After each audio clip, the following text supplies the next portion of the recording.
Tov. Amar Rabbi Yehuda. Alors, on continue donc nos cours de Yaakov. On est toujours dans la Gemara Brachot, 9e Perek. Amar Rabbi Yehuda. Gimel Srichim Rachamim. 3 choses ont besoin de Rachamim, c'est-à-dire de prière. Ve'eluem, Chalom Tov, d'être zoché d'un bon rêve. Shana Tova, une bonne année. Ve'melech Tov, et un bon gouvernement, un bon roi. Rashi Omer dit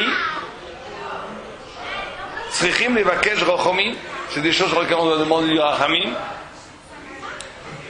pour qu'ils viennent et fichem biyado shakadosh baruch hu, parce que ces choses-là sont dans les mains de Dieu.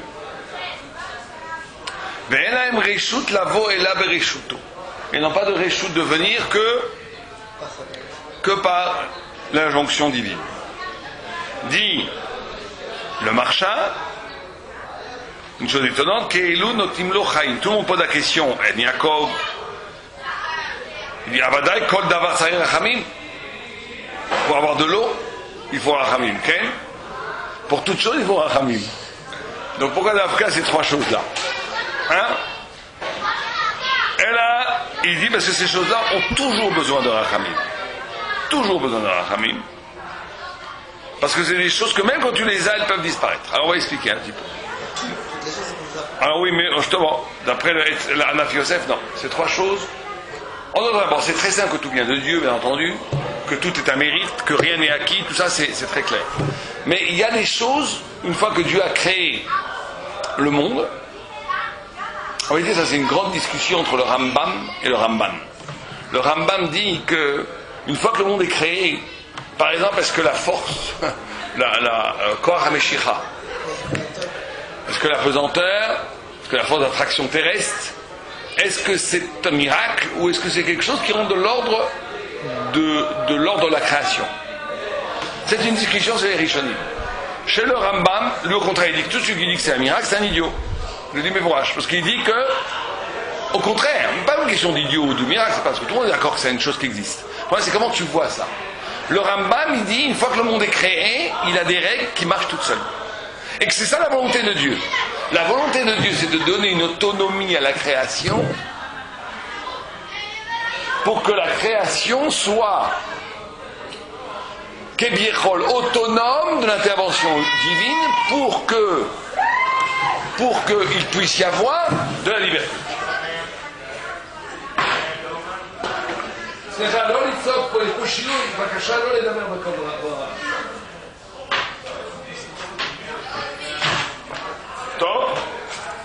On devrait dire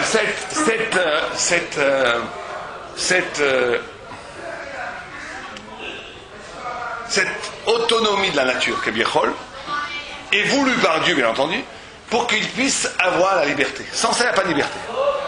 Parce que, liberté de l'homme. Il faut qu'il y ait un retrait de la présence divine pour que l'homme soit libre. Si Dieu avait du miracle partout, il n'y aurait plus de liberté, parce que tu verrais l'intervention divine partout. On ne peut pas imaginer qu'au Mont Sinaï, les gens aient fait des péchés. Bien entendu, personne n'a fait des péchés au Mont Sinaï. Après, oui, peut-être juste après. Mais au moment où il y a miracle, il n'y a pas de possibilité de faire du péché. Même le pire des rachats, quand il voit une révélation divine, il devient bien, il devient bon parce qu'il ne va pas s'opposer à la révélation divine. Donc il faut que la nature ait l'impression d'être autonome pour qu'à l'intérieur de cette autonomie, l'homme puisse éprouver sa liberté, avoir le mérite qui, au milieu du monde naturel, se rattache à Dieu. C'est ce qu'appelle Esther Panim. C'est le fait même, le secret, que l'absence de Dieu, l'absence de la révélation n'est pas une absence, est une autre façon de se présenter. En d'autres termes, ce qu'on appelle le silence de Dieu, quand Dieu ne se révèle pas, ou on a l'impression qu'il ne se révèle pas, loin d'être une éclipse, c'est en vérité une autre façon de se révéler, qui est une façon de se révéler sur la catégorie de la liberté, qui revendique ta liberté, qui suscite ta liberté. Parce que c'est quand, dans le silence de la révélation, qu'à ce moment-là, je vais pouvoir de mon propre fait me raccrocher à Dieu ou pas. Il y en a même qui vont plus loin, qui disent qu'il y a 2 formes de révélation. Une révélation qui passe par le discours de Dieu, par la parole de Dieu qui est le miracle. Et il y a une autre révélation qui passe par le silence de Dieu qui, elle, paradoxalement, révèle une face plus cachée de Dieu, plus intériorisée de sa révélation. Parce que la parole, c'est quelque chose d'extérieur. Alors que le silence, c'est la présence en soi, simplement la présence en soi. Comme si dans le malheur, comme si dans la non-intervention divine, on pouvait en vérité atteindre une proximité avec Dieu plus grande que dans la proximation divine, que dans la révélation divine. Une idée vertigineuse qui voudrait nous dire que le silence de la révélation est en vérité une forme de révélation plus radicale, puisqu'elle ne sous-entend plus la parole, mais la présence elle-même de Dieu. Et donc le Ramban conçoit les choses comme ça. Le Ramban dit exactement le contraire. Le Ramban dit que tout celui qui croit à la Teva, Eno chelek betorat Moshe. Eno chelek betorat Moshe. Tout celui qui donne du poids à la nature, il dit que ça c'est un masque de fumée. Toutes les règles du naturel sont un masque de fumée. Vous savez qu'en réalité, tout à chaque instant, il y a une parole divine qui fait vivre les choses. Non, le Ramban il pense que dans l'origine, Dieu a créé un monde qui a son autonomie. Comme si Dieu avait créé une pile qui va vivre 6000 ans. Mais maintenant, la pile, elle marche, toute seule. En d'autres termes, il prend l'exemple, le Ramban, là-bas, du Koach HaMeshicha. Il dit, le Koach HaMeshicha, c'est déjà décidé à l'origine. Il n'y a pas besoin d'une intervention nouvelle pour que la pierre, elle tombe. Quand je lâche une pierre à 1 mètre du sol, elle tombe sur le sol. C'est une règle qui a été établie à la création du monde. Si Dieu voulait que ça s'arrête... Bien entendu, ça, tout le monde est d'accord. Donc ça, en fin de compte, ça revient au même. Non, il y a une discussion quand même à savoir, est-ce que tu donnes, est-ce que par exemple quelqu'un qui va, tout ce qui va, est-ce que quelqu'un, une pomme va lui tomber sur la tête? C'est une volonté. Est-ce que c'est une volonté, bon, peut-être que pour le Ramban aussi, bien sûr qu'il y a le Ashgacha pratique, bien entendu. Mais comme c'est inscrit dans le naturel, peut-être que c'est inscrit dans le naturel, que Dieu a voulu que ce soit comme ça, tu vas pouvoir interpréter beaucoup moins facilement l'intervention divine. Il va falloir faire la part des choses. C'est pour ça que le Rambam crie sur toute la superstition. Il faut faire une différence entre superstition et révélation et Ashgacha. Bon, c'est pas exactement notre sujet. Mais en tous les cas, alors, on nous dit, mais il y a 3 choses, quand même, tout le monde est d'accord, même le Rambam sera d'accord, que ça vient directement ça ne passe pas par les processus naturels. Au point où même que si tu as déjà été zoré d'avoir ça, rien ne dit que tu vas le garder. Alors ce qui est étonnant, c'est qu'on nous dit un bon rêve, une bonne année, une bonne malchoute. Pourquoi ces 3 choses seraient-ils si fondamentales? Alors le rêve, vous savez que le rêve, c'est le rapport, le rêve, dans la Torah, c'est le Chalom, c'est 1/60 de la prophétie. 1/60 de la prophétie. Ça veut dire qu'il y a ce qui se passe dans le rêve, dans l'annulation de l'éveil, et le fait que je puisse rêver, c'est qu'on dit que la Neshama, l'âme, elle monte dans le ciel, qu'elle redescend. Donc quand tu as un rêve, en réalité, dans le rêve, tu es en connexion avec quelque chose en toi qui est au-delà de l'entendement, donc de l'âme.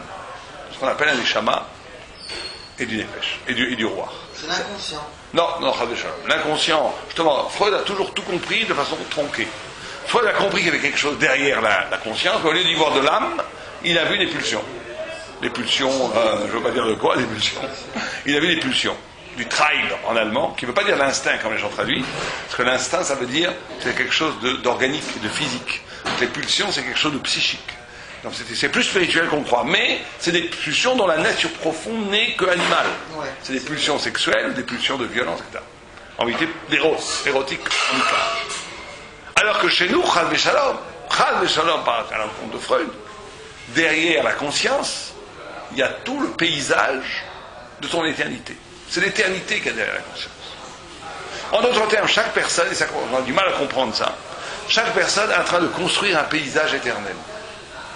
Et plus quelqu'un est grand, plus il est en connexion avec ce paysage intérieur qui est le paysage de sa propre éternité. Et plus quelqu'un est petit, plus il vit à la surface des choses. Plus il vit en vérité, plus en vérité il est tributaire de l'être extérieur, et il n'a pas de paysage intérieur. Il faut bien comprendre qu'après la mort, jusqu'à 120 ans, la seule chose qu'on a, c'est ce paysage qu'on a créé. Olamo, il n'y a pas. Le Olam Haba comme endroit géographique n'existe pas. Le Olam Haba, c'est ta propre éternité que tu as construit sur ce monde-ci, que tu vas vivre. Qu'est-ce que va vivre le rachat qui n'a rien construit? Il va vivre l'absence de sa création. il va vivre le néant. Et il n'y a pas pire sensation que vivre le néant. Il n'y a pas pire sensation que vivre le néant. Tu vois, quand quelqu'un est follement amoureux et qu'il est rejeté par celui qu'il aime, c'est une grande souffrance. C'est une souffrance infiniment plus petite que la souffrance du guéhinnom. Le guéhinnom, c'est ça des milliards de fois plus. C'est le fait d'être rejeté pas par la personne qu'on aime, par Dieu et par moi-même. D'être passé à côté de l'être de ce que je suis. De manger le néant. De manger le néant. Le Olam Haba, c'est de vivre son éternité. De vivre au cœur d'un lieu mystique, d'un lieu spirituel, qui a été créé par ma capacité dans le monde réel d'avoir des pensées, des paroles et des gestes qui sont de l'ordre de l'au-delà. C'est ça que tu crées. Tu as envie de boire tout ton bouteille de coca, ta copain te demande la moitié, tu lui donnes. Pas parce que tu as un intérêt, parce que tu peux pas te supporter à boire tout devant quelqu'un qui a soif. Quand tu fais ça, sans s'en rendre compte, un petit geste comme ça. Même ça, c'est de l'égoïsme. Oui, il y a chose pour ça qu'il y a du Olam Haba chez l'égoïsme aussi. Non, mais même ça, c'est de l'égoïsme. Ça dépend comment tu le fais. Pourquoi je le donne? Parce que moi, j'ai mauvaise conscience de boire toute la bouteille tout seul. Ça dépend quel est le pshat, tu as raison. Ça dépend quel est le pshat de la mauvaise conscience. Si tu as mauvaise conscience parce qu'en vérité tu n'es intéressé que de construire sur toi une bonne image, tu as raison, c'est du lolishma. Sophistiqué, mais c'est du lolishma. Si toute la raison de ta bonne action, elle est même sans intérêt pour te donner une bonne image de toi-même, c'est déjà pas mal. Mais c'est pas encore du lishma. Lishma, c'est le fait pur d'avoir du souci pour l'autre. Être capable d'avoir du souci pour l'autre, de souffrir pour l'autre. Ça veut dire pour Dieu? Oui, forcément. Non, je peux accepter l'autre sans penser à Dieu. Alors ça, c'est ce qu'on dit toujours. On dit qu'en vérité, un chiloni qui est capable de sacrifier pour l'autre, il a une conscience du divin plus qu'un haridi qui pense qu'à lui. Ça, on dit toujours ça. Quelqu'un qui a des grosses papillotes, en vérité, qui fait toujours tout que pour lui, toujours il voit son intérêt. En vérité, dans sa vie, le divin n'existe pratiquement pas, parce que le divin, c'est l'altérité absolue. Et l'altérité absolue est capable de t'ouvrir une forme d'altérité de l'autre. C'est pour ça qu'un chiloni, sans kippa, qui mange de je sais pas quoi, mais qui est capable de se sacrifier pour l'autre, en vérité, il a la conscience de Dieu, simplement qu'il n'y a pas de doctrine, il n'y a pas d'idéologie. Il y a une idéologie bidon, mais en vérité, il croit en Dieu. Tu vois ça de façon radicale. Maintenant, il y a de moins en moins des gens comme ça. Mais au début, par exemple, il y a 50 ans en Israël, il y en avait plein. Des chiloni qui étaient chiloni, qui ont donné leur vie pour les autres. Pour ce qu'ils considéraient être leur patrie, pour Am Israël. Ces gens-là ont été des gens qui, évidemment, avaient hérité de leurs parents ou de leurs grands-parents la notion de Emouna. Et à contrario, si un religieux, très religieux, est toujours à défendre ses intérêts, est incapable d'un vrai acte de générosité, tout est pour lui, tout est calculé avec sa femme, avec ses enfants, avec les autres, d'abord ça donne des résultats catastrophiques dans l'éducation, et en plus ça veut dire que la personne n'a pas Dieu en lui, il n'a pas Dieu en lui. Il n'y a pas de rapport véritable avec Dieu. Il a un Dieu social. Il est né là-dedans, il vit là-dedans. Ouais. Mais en tous les cas, ce qui nous intéresse tout dans ce texte, c'est de dire Chalom Tov. La notion du Chalom, justement. Le Chalom, c'est une porte ouverte à ce paysage intérieur. C'est pour ça qu'il y a 3 ordres de Chalom. Il y a un Chalom, il y a un rêve, qui est un rêve qui, lui, est le pire des rêves, pour la Torah en tous les cas, qui est un rêve qu'on appelle un rêve enfantin, d'ailleurs qui est repris par la psychanalyse, qui est considéré aussi comme un rêve. C'est intéressant de voir comment Freud, ici, a visé juste, que le rêve qui va simplement refléter les désirs de la journée. Tu as eu envie d'un bonbon, tu vas rêver du bonbon la nuit, c'est ça les enfants. Tu as eu envie d'une avéra, tu vas rêver d'avéra la nuit, etc. Ça veut dire que tu vas utiliser la liberté du rêve pour concrétiser un désir qui est inassouvi ici. Inintéressant, c'est pas le Chalom Tov. Deuxième Chalom qui s'approche du Chalom Tov, qui n'est pas encore celui-là, c'est que tu vas rêver, au contraire, de choses, de cauchemars, ou de choses négatives, d'angoisse, qui elle, au contraire, ça c'est déjà plus positif, parce qu'Agma dit que celui qui n'a pas de Chalom Ra pendant 7 jours, il est un rachat. Celui qui n'a pas de cauchemar pendant 7 jours, il est un rachat. Celui qui ne rêve pas, Rachidi, parce qu'il n'est pas doeg. Parce que là, ces rêves d'angoissant t'ouvrent vers la perspective de Tchouva. Ça veut dire qu'il t'ouvre à une dimension de toi-même où justement ton âme te rappelle à l'ordre, te dit, dans le rêve, tu n'es pas la personne, tu ne vis pas la vie que tu devrais vivre. Tu n'es pas au niveau où tu devrais vivre. C'est déjà beaucoup mieux que le premier rêve. Et le dernier rêve dont parle la Gemara, c'est le Halom Tov. C'est où tu rencontres, où ton toi rencontre ton toi éternel dans le rêve. Par exemple. Alors, avant l'exemple, on va expliquer le concept. Ça veut dire que il y a 3 genres de personnes. Il y a une personne qui vit dans l'insouciance. C'est le niveau esthétique. Il vit dans l'esthétisme. C'est-à-dire, vivre dans l'esthétisme, vivre dans le moment. C'est-à-dire, pas avoir une vie qui va dans un sens. Tu vis au moment, tu n'es pas emballé par les événements de la vie. À un moment donné, c'est ça, à un moment donné, c'est ça. Tu es toujours en train de vouloir vivre de nouvelles expériences. En vérité, là, ça s'appelle le monde de l'esthétique. Il y a un deuxième niveau qui est déjà plus fort, c'est le monde de la morale, de l'éthique.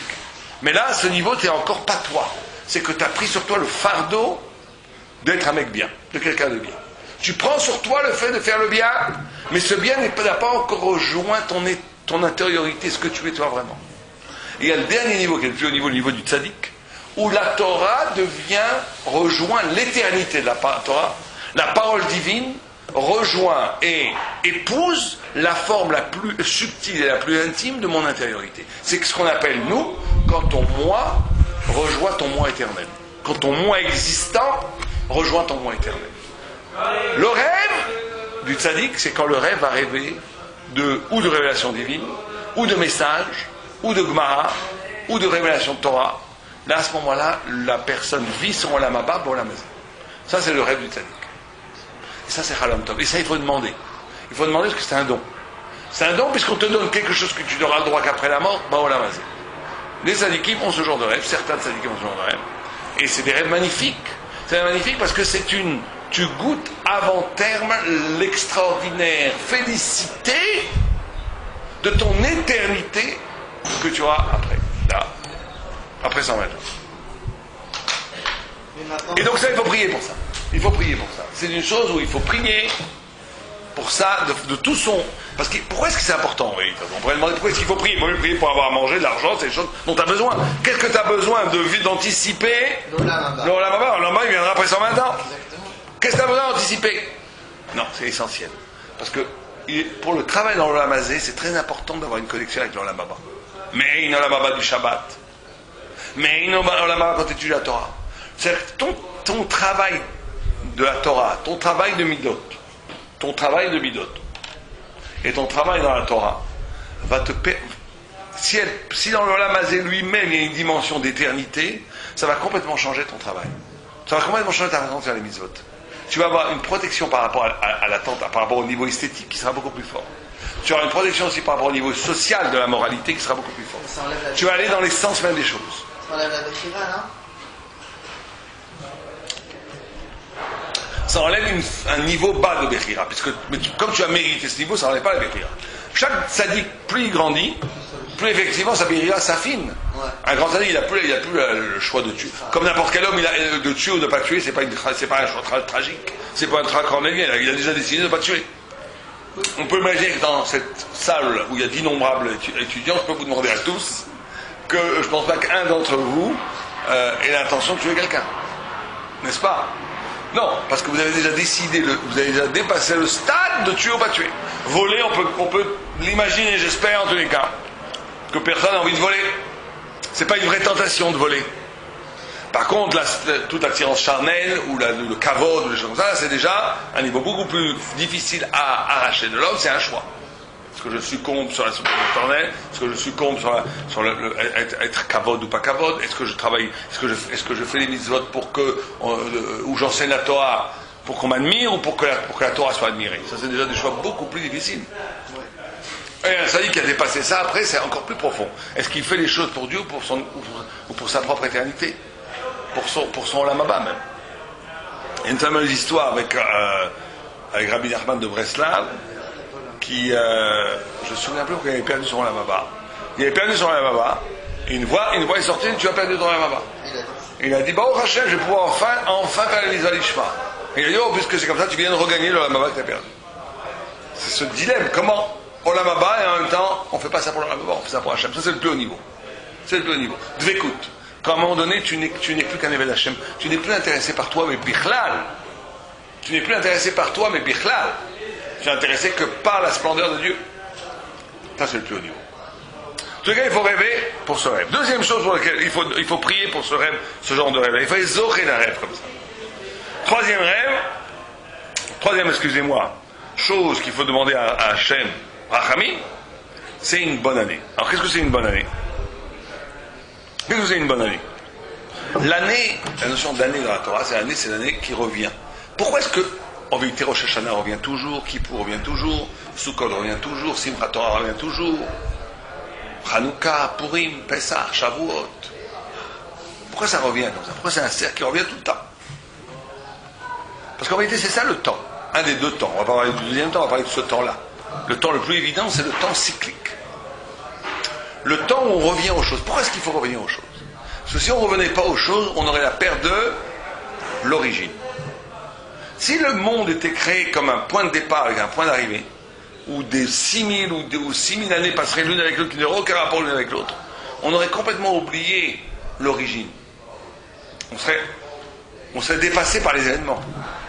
La notion que l'année elle soit comme ça cyclique, c'est une notion que il y a les Sheva Hagim, le Shabbat, la Torah qui sont c'est l'essence de l'univers, l'essence de l'être. Et on tourne donc autour de ça pour au contraire, pour s'approcher de plus en plus intimement de ces piliers de l'être. Mais si le monde était linéaire, on perdrait l'origine. On oublierait ce qui s'est passé à 5000 ans, c'est fini. Ça n'aurait plus aucun sens pour nous. Donc on est obligé d'avoir une structure du temps de l'être qui est cyclique pour que, à travers le cycle, on revienne toujours au même point pour se réveiller de nouveau à l'éveil de la conscience. Qu'est-ce que c'est Yom Kippour? Qu'est-ce que c'est Sukkot? Qu'est-ce que c'est Rosh Hashanah? Qu'est-ce que c'est Pessah? Qu'est-ce que c'est? Et que tout ton travail dans la vie, c'est de réanimer cet éveil de l'origine. C'est pour ça que le temps est cyclique.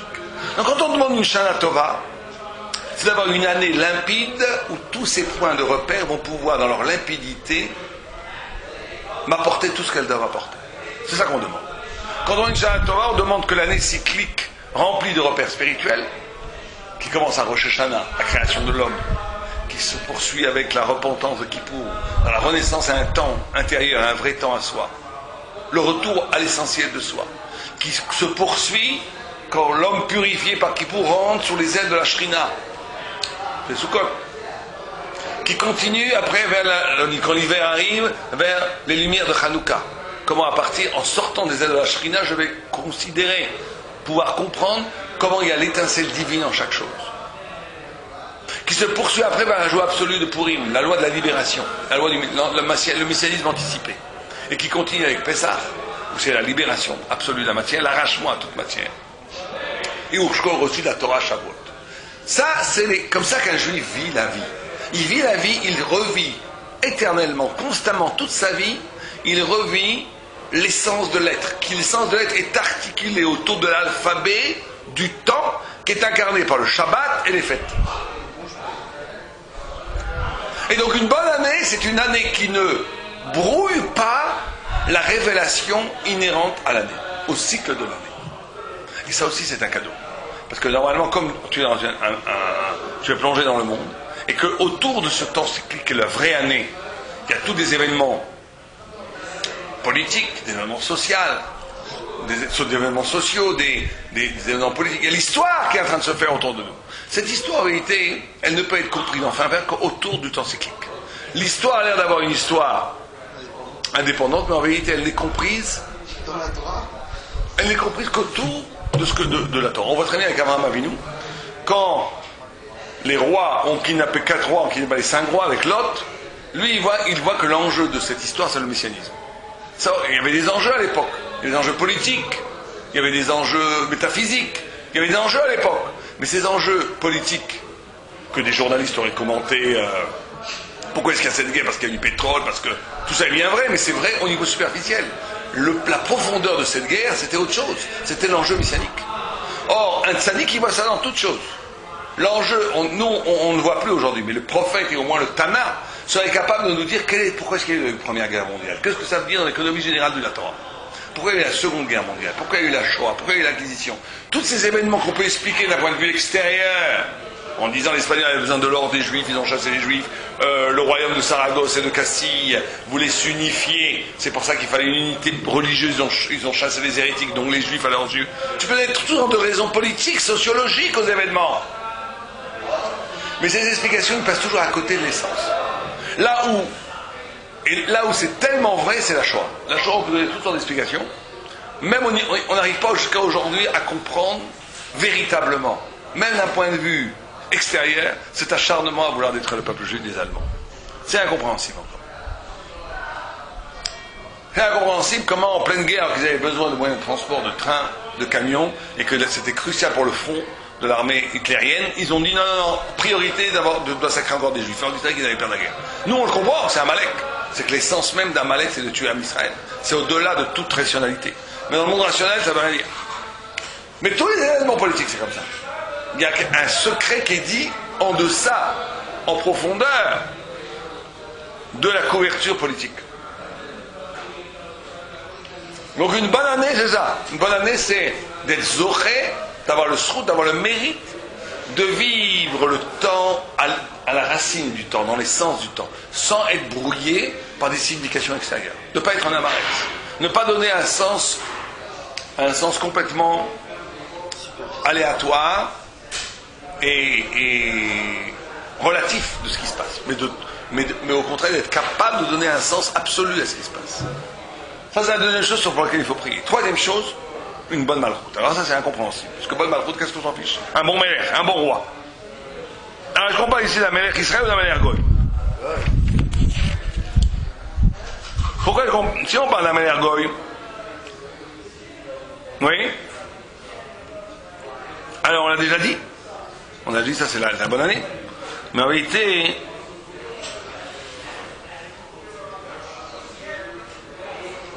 oui, alors on va dire le marcha. Le marcha, il dit comme ça.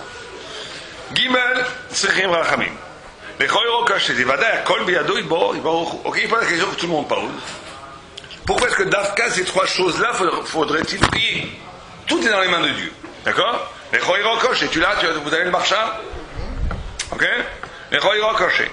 Des Vada, Kol, Biado, Ibor, Baruch. Pesrichim, les Vakesh Rachamim, Alem. Il faut demander Rachamim sur toutes choses.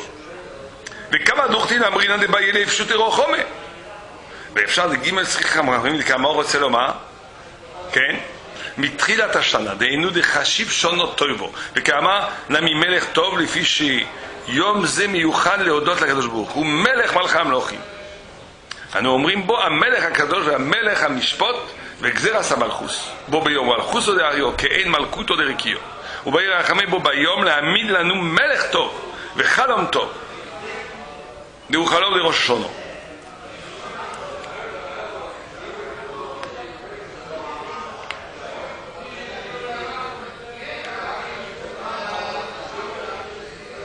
Bon, on entend ce qu'il dit,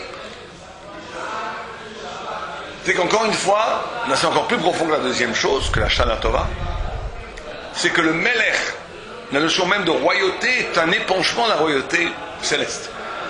Ça, c'est la grande idée qu'Israël a mis au monde, qui ont été repris par les Goïs, ce qu'on appelle la royauté de droit divin, qui n'existait pas avant la Torah. Avant, il y avait un roi, toute la notion de royauté était une notion conjoncturelle. Tout d'un coup, la royauté devient David Amelech, le Mashiach. C'est comment, justement, un Melech peut sur terre incarner la royauté divine.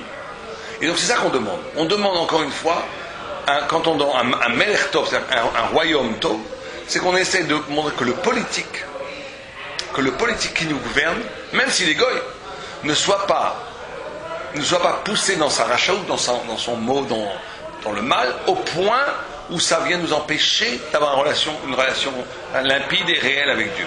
Et aujourd'hui, malheureusement, on est dans cette configuration.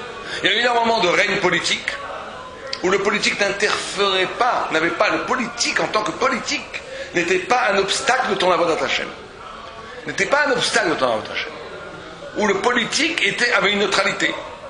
Avait une sorte de neutralité. À partir de à peu près 200 ans, le politique s'est investi, a voulu réquisitionner l'absolu. Donc notre prière n'a pas été entendue en tous les cas. Parce que la pire des malchoutes, c'est la malchoute qu'on vit actuellement. C'est la malchoute occidentale, la démocratie. Parce que la démocratie a pour vice de ne laisser aucun espace libre. De laisser aucun espace libre. Surtout d'ailleurs la démocratie française. Par rapport à d'autres formes d'expression anglo-saxonnes, où la possibilité, c'est une démocratie où le communautarisme est positif, où chacun vit sa vie, mais on se retrouve autour de valeurs économiques et sociales, patriotiques, qui n'empêchent pas une différenciation due à l'ethnie ou due à l'attachement religieux, etc. Aux États-Unis, ça existe beaucoup ça, et d'ailleurs c'est beaucoup mieux qu'en France. En France, l'esprit jacobin, l'esprit absolu, centraliste, a fait que l'adhésion à la République sous-entend l'abandon d'une identité juive.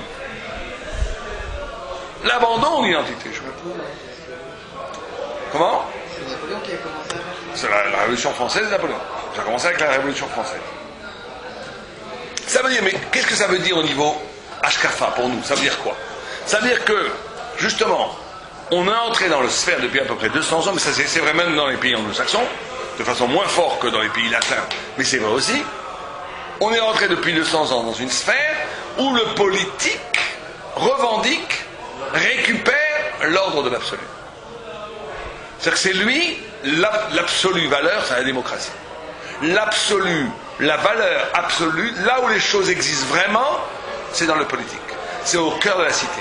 Le sphère du spirituel, c'est un domaine privé. Chez toi, mais n'amène pas sur le lieu public. Tout le catéchisme de la laïcité, c'est ça. De dire l'espace public ne peut pas être envahi par des croyances. Ce qui est bien, parce que ça empêche effectivement la confrontation. La laïcité, elle est datée historiquement pour empêcher la confrontation des religions, pour empêcher la guerre de religion. Donc on a trouvé une solution pratique, à dire les religions, chacun pour soi. Nous, dans l'espace commun, tout le monde s'arrête au feu rouge. Tout le monde s'arrête au feu rouge et on s'en fiche que tu crois ou tu crois pas au feu rouge. Ça, c'est un espace commun de loi pour que les gens puissent vivre ensemble. D'un point de vue pratique, très bien. Mais le prix à payer la laïcité, c'est que si c'était que comme ça irait.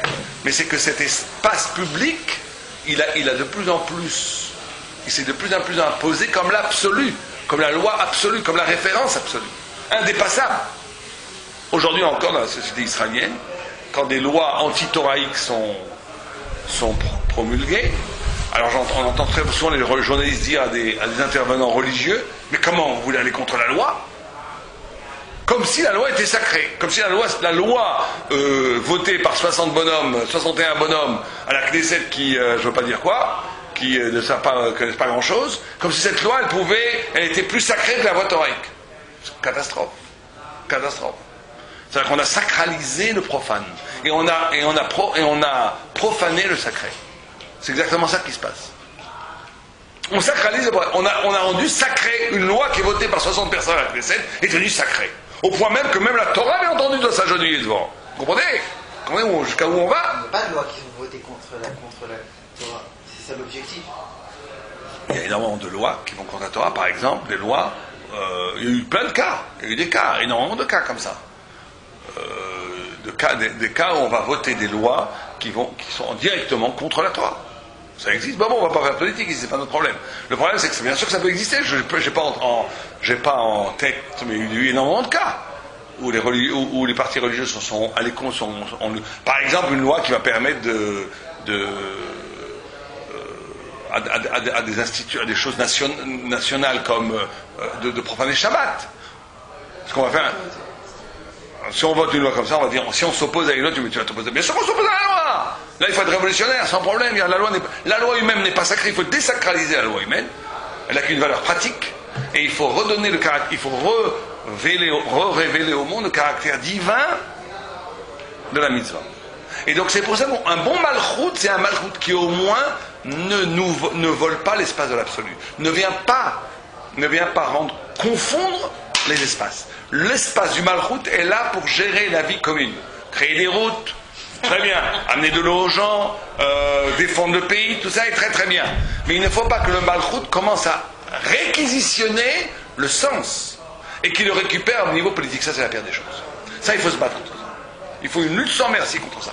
Quand le politique réquisitionne le sens et veut se poser comme la référence du savoir et la référence du devoir, là il y a un devoir thoraïque de révolution.